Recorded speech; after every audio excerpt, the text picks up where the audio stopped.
यो कुराहरू देख्दाखेरि चाहिँ यस्तो कुरा देखेर चाहिँ धेरै दुःख लाग्छ। युक्त वातावरण हुन्छ नि त्यो सुन भेटे बराबर हो क्या, सुन भेटे बराबर। के गरेको यसले? बिहान जङ्गलतिर जाँदैछु मसरुम खोज्नको लागि है गाइस। बाटोको दृश्य है साथीहरूलाई। म चाहिँ च्याउ कस्तो ठाउँमा हुन्छ, कसरी भेटाइन्छ, कुन च्याउ खानुहुन्छ र त्यो च्याउलाई के भनिन्छ भन्ने भिडियोमा देखाइरहेको छु गाइस। अब तपाईँहरू चाहिँ यसरी मजाले भुइँतिर हेर्नुपर्ने हुन्छ होइन, मजाले परसम्म नजर पुर्याउन सक्नुपर्छ। मजाले हेर्नुपर्छ गाइस, हिँड्दै हिँड्दै हिँड्दै मजाले हेर्नुपर्छ। हेर्नु चाहिँ अनि यसरी अलिअलि यस्तो क्या देख्नुभयो, अलिअलि पहेँलो देखियो है।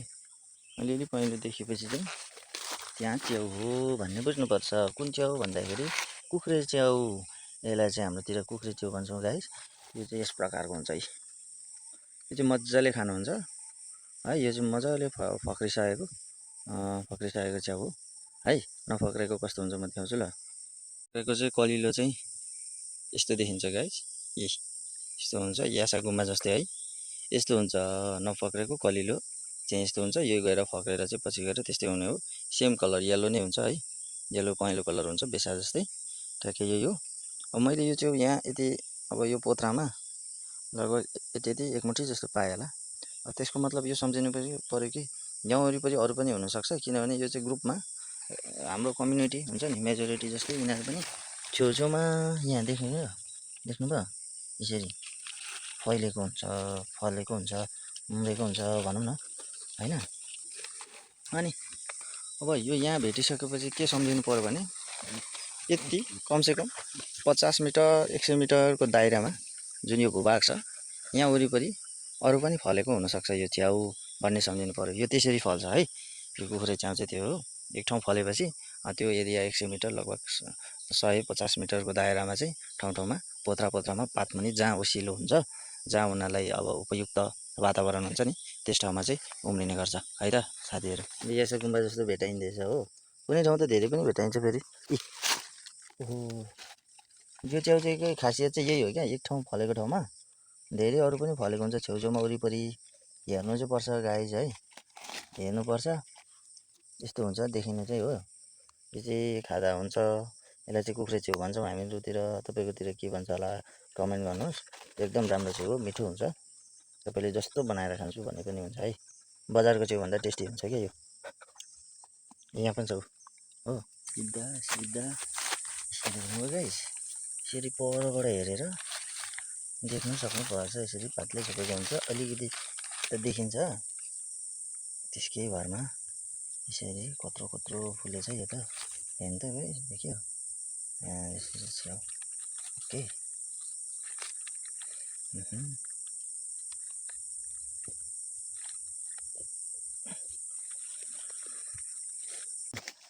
यहाँ सेतो देखिँदैछ नि, यो चाहिँ बगले च्याउ हो क्या।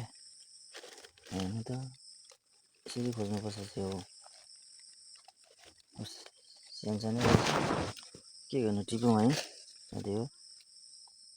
त्यसलाई चाहिँ बगले भन्छ है गाइस। लाग्यो अब मैले यसरी हेर्दै जाँदाखेरि यहाँ च्याउ देखेँ क्या, यहाँ मुनि है होइन। अनि अब मैले भनेको नि यो एक ठाउँमा उम्रेको ठाउँमा वरिपरि हुन्छ भनेको त्यहाँ पनि है। अनि अब यो 50-100 मिटरको दायरामा टन्नै हुन्छ भनेको खोज्याउनु भयो यहाँउँदै होइन। अब त्यहाँ अब यो धेरै छ होला क्या यहाँउँदै। अब म टिप्छु है गाइस, टिप्छु। के गरौँ, टिप्नु पऱ्यो नि त होइन। यत्रो भेटेपछि आजको किचनमा चाहिँ रमाइलो हुने भयो। यहाँ मैले अलिक देखिरहेको छैन, तर यहाँ वरिपरि निकै अरू पनि छ साथीहरू। एकदम नआतिकन, किनभने अरू कोही पनि छैनन् साथीहरू टिप्ने, म एक्लै हो। म त गाइस एक्लै आउँछु। डल्ली र टोनी छ मेरो भाइहरू, एकजना भाइ एकजना चाहिँ बहिनी। यिनीहरू दुईजना भएपछि टेन्सनै हुँदैन हो। अन्त अर्को कुरा के हो भने अब यहाँ अरूले लान्छ भन्ने टेन्सन पनि, टिप्छ भन्ने पनि हुँदैन। मैले आनन्दले टिप्ने हो। यो त सुन भेटे बराबर हो क्या, सुन भेटे बराबर। हेर्नु त ओहो, किन्छु भन्दा पनि पाउँदैन क्या। यस्तो च्याउ चाहिँ गाई चाहिँ किन्छु भन्दा पनि पाउँदैन। यो आज मलाई ज्याकपटै लाग्यो, एकै ठाउँमा यत्रो भेटायो हो। ऊ त्यहाँ खान्छ, त्यो सुन जस्तै टल्किन्छ कि यो चाहिँ फेरि देखिहालिन्छ क्या अलिकति पनि छ भने, किनभने यो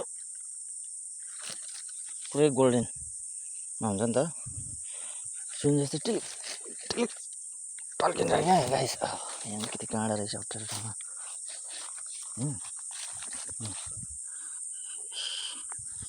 झोला त्यहाँ राखेको छु, बेसमै टिपेको होइन। ए यहाँ पनि छ यस्तो यस्तो मसिनो, झन् राम्रो हुन्छ हो। गाइस यहाँ अरू पनि हुनसक्छ ठुलो। ज्याकपट लाग्यो, jackpot guys. Oh my god, shit shit shit shit shit. यस्तो त हुँदैन होला हौ, यस्तो त हुँदैन होला हौ। अब अरू बेला चाहिँ हिजोसम्म चाहिँ मैले क्या लगभग 2 मिटर 3 मिटरको चाहिँ हिँड्नु र मजाले निहालेर खोज्दाखेरि भेटिन्थ्यो अथवा पलाएको हुन्थ्यो त्यो ठाउँमा। आज चाहिँ यहीँ क्या यहीँ हेर्नु न। अब यहाँ एक ठाउँ टिपिसकेको छैन, अर्को ठाउँ देखा परिरहेको छ क्या। के भएको लु गाइसहरू।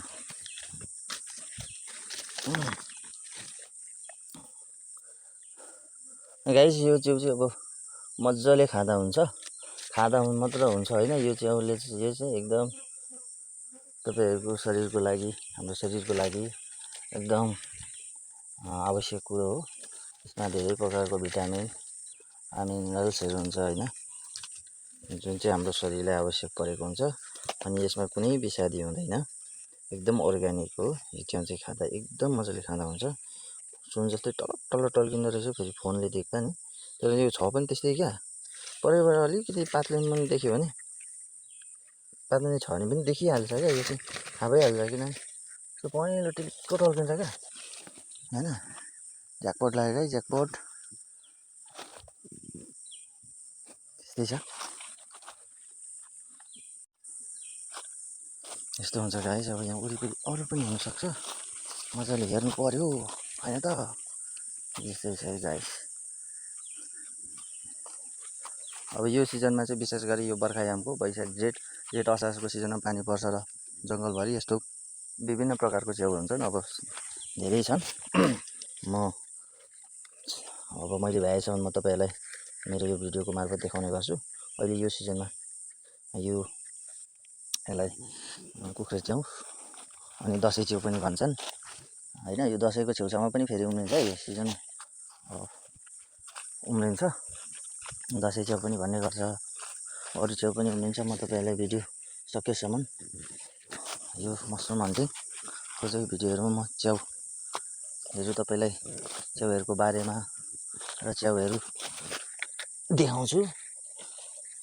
कुन खाने हो, कसरी खोज्ने हो, कहाँ भेटिन्छ भन्ने कुरा चाहिँ म तपाईँहरूलाई मेरो भिडियोहरू हेर्दै गर्नु होला गाइस। म तपाईँहरूलाई देखाउने छु होइन। भिडियो चाहिँ नछुटाइकन हेरिदिनु होला कृपया। आशा छ तपाईँहरूले मेरो भिडियोलाई मन पराएर लाइक कमेन्ट सेयर अनि युट्युबमा पनि म हाल्ने गर्छु, सब्सक्राइब पनि गरिदिनुहुन्छ भन्ने मैले धेरै आशा राखेको छु साथीहरू। अरू कुरा म यस्तै अर्ग्यानिक कुराहरूको जहिले पनि डिस्कभर गरिरहेको हुन्छु है त गाइसहरू। यसले यत्रो खुनिसकेको छ, के खुनेको डल्लै? तँलाई पनि ज्याकपट लाग्यो क्या हो। यस्तो देख्दा चाहिँ धेरै दुःख लाग्छ होइन। अब कसले हो, कुन महानुभावले हो बाटो छेउमा राखिदिनु, कुरा अहिले फर्किँदा उठाउनुपर्छ। दुःख चाहिँ केमा लाग्छ, मैले के भन्दै थिएँ भने, अब पहिला यो जङ्गलमा हामी सानो थियौँ होइन गाइस। यो जङ्गल अहिले यसरी परसम्म छ्याङ्गै देखिन्छ क्या। यस्तो थिएन यो जङ्गल, पुरा झाडी एकदम यहाँदेखि उता यो पल्लोपट्टि नदेखिने एकदम बाक्लो रुखहरू होइन, झोडीहरू बाक्लो हरियाली एकदम हरियो थियो क्या। अब स्कुलको बस आए जस्तो छ उतै छ क्या गाउँ चाहिँ। यहीँ पल्लोपट्टि हो, जस्ट यो बाँसकाटदेखि उतापट्टि हाइवे छ त्यहीँ हो।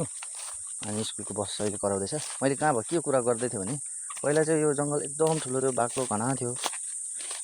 हामी सानो हुँदाखेरि अझै दिनुपर्छ अहिले चाहिँ जङ्गल एकदम पातलो भएको छ क्या। अब त्यसको कारण हामी मानव जाति नै हो, मान्छे नै हो। किनभने हामी यसरी अघि प्लास्टिक अब जताततै जङ्गलमा लिएर छोडिदिन्छौँ, पानीको बोतलहरू ल्याउँछौँ, खान्छौँ, छोडिदिन्छौँ। अनि अब बोट बिरुवाहरू काट्छौँ होइन। यो त्यो भएर यो जङ्गल पातलिँदै गएको छ। अब यस्तो चाहिँ नगरिदिनु होला कसैले पनि। अब दुःखको कुरा चाहिँ त्यही हो, जङ्गल पातलिँदै गएको छ। वातावरणमा पनि प्रदूषण भइरहेको छ। यही कारणले हरेक वन जङ्गलहरू हामीले जस्तो प्रकृतिले बनाएको छ त्यस्तै छोडिदिउँ। भरसक कुनै पनि अब मानव निर्मित कुनै पनि स्ट्रक्चरहरू नबनाऊ।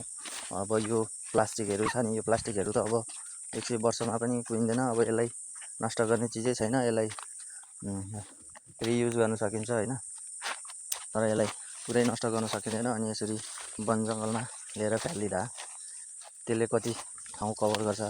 त्यो ठाउँमा यहाँ भयो नि, अब यहीँ भेट्यो हो फेरि। अब यहाँ कुनै बिरुवा उम्रिनु सक्थ्यो होला होइन। अब यस्तो गर्दै गर्दै कति चाहिँ हुन्छ होला जङ्गलभरि होइन, धेरै हुन्छ नि त। अब यो राम्रो होइन, यो गुड ह्याबिट होइन, बिल्कुलै होइन। यसो गर्नु हुँदैन। अब मेरो यही सबैले आग्रह र मेरो अनुरोध पनि छ गाइजहरू। त्यहाँ पनि हो के साह्रो प्लास्टिक लु हेर, च्याउ सँगसँगै प्लास्टिक पनि छ त यार। यहाँ पनि हो, अहिले मात्र 3टा भेटाइसक्यो यार गाइस। अहिले बाटोतिर फालिराखौँ, अहिले फर्केर टिपेर लानुपर्छ हो त्यसैले। त्यही भएर आफ्नो वरिपरिको वन जङ्गलहरू फोहोर नगरिदिनु होला, दूषित नगरिदिनु होला, फडानी नगर्नु होला। भरसक जस्तो छ त्यस्तै नेचरल होइन, प्रकृतिले जस्तो बनाएको छ त्यस्तै छोडिदिनु उचित हुन्छ। यसरी वन जङ्गलमा आएर प्लास्टिकहरू खाएर कोकहरू पानीहरू हिजो पनि मैले भेटाएको थिएँ। त्यो चिज नफालिदिनु होला प्लिज, मेरो तपाईँलाई हार्दिक अनुरोध आग्रह छ भनेर मैले के भनिदिएको थिएँ। फेरि मलाई प्रकृतिले यसरी उपहार दिनुहुन्छ। तपाईँले प्रकृतिको संरक्षण गर्नुहोस्, प्रकृतिले तपाईँलाई भरपुर मात्रामा तपाईँलाई तपाईँको उसको उचित मूल्याङ्कन गरेर उपहार दिनुहुन्छ है त। ओहो गाइस, फाइनली च्याउ चाहिँ यति भेटिएको छ है, एक नाङ्लो लगभग। आज चाहिँ खाना दह्रो रुच्ने पर्यो, अर्ग्यानिक। हस् त गाइस, यो भिडियोलाई पुरा हेरेर साथ सपोर्ट गर्नुहुने सबैजनालाई हृदयदेखि धेरै धेरै धन्यवाद। आशा छ यो भिडियो मन पर्यो भने लाइक, कमेन्ट, सेयर, सब्सक्राइब गरिदिनु हुने नै छ। अन्त्यमा आफ्नो वरिपरिको वन जङ्गललाई स्वच्छ र सफा राख्नुहुन्छ होला भन्दै म फेरि पनि यस्तो भिडियो लिएर फेरि पनि आउने नै छु। त्यतिन्जेलसम्म कतै पनि नहराउनु होला। हस् त, बाई बाई।